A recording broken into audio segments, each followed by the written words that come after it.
प्रेम का महत्व। एक शिष्य अपने गुरु से सप्ताह भर की छुट्टी लेकर अपने गांव जा रहा था। तब गांव पैदल ही जाना पड़ता था। जाते समय रास्ते में उसे एक कुआं दिखाई दिया। शिष्य प्यासा था, इसलिए उसने कुएं से पानी निकाला और अपना गला तय किया।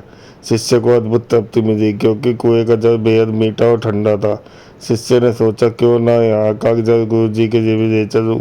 उसने अपनी मशक भरी और वापस आश्रम की ओर चल पड़ा। वह आश्रम पहुंचा, गुरुजी को सारी बात बताई। गुरुजी ने शिष्य से मशक लेकर जल पिया और संतुष्टि महसूस की।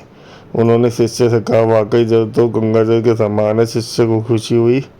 गुरुजी से इस तरह की प्रशंसा सुनकर शिष्य की आज्ञा लेकर अपने गांव चला गया। कुछ ही देर में आश्रम में रहने वाला एक दूसरा शिष्य गुरुजी के पास पहुंचा। उसने भी जल पीने की इच्छा जताई। गुरुजी ने मशक शिष्य को दी।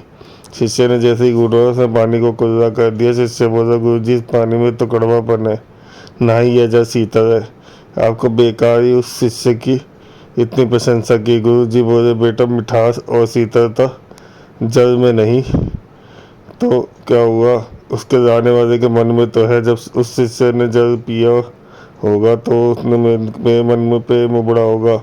यही बात महत्वपूर्ण है।